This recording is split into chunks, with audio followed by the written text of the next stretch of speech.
এখন বানাবো chicken fry.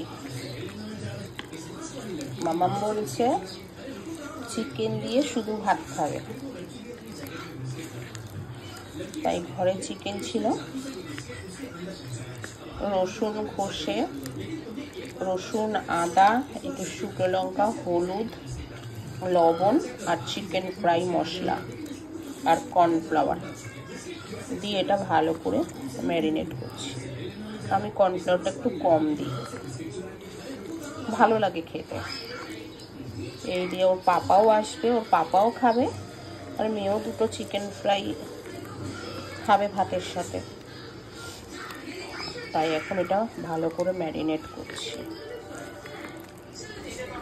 একটা ডিম দিয়েছি, আর যখন মেয়ে খাবে তার জন্য কি করলাম, অল্প একদম নামমাত্র লঙ্কার গুঁড়ো দিলাম। আর ওর পাপা যখন খাবে তখন একটু কাঁচা লঙ্কা কুচিয়ে দিয়ে দেবো।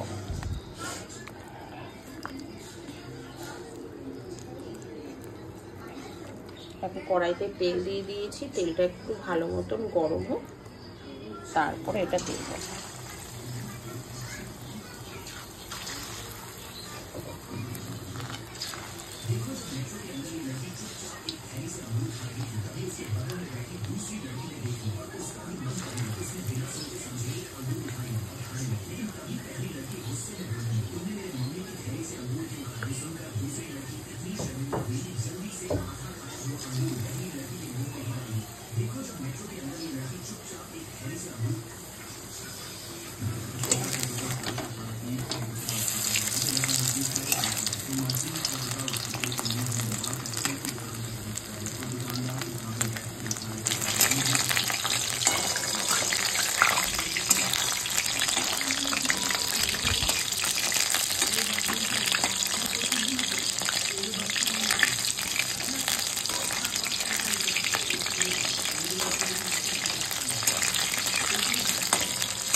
এখন বেশি করে কাঁচা লঙ্কা দিয়ে বানিয়ে নিচ্ছি আমাদের জন্য চিকেন ফ্রাই, আমার আর ওর জন্য।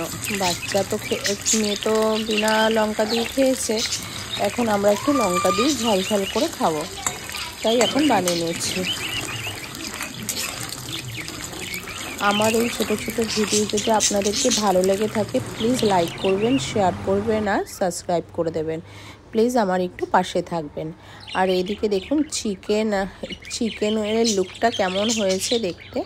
আর তার সাথে একটু শসা আর পেঁয়াজ আর একটু গোলমরিচের গুঁড়ো দিয়ে ছিটিয়ে একটা স্যালাড বানিয়ে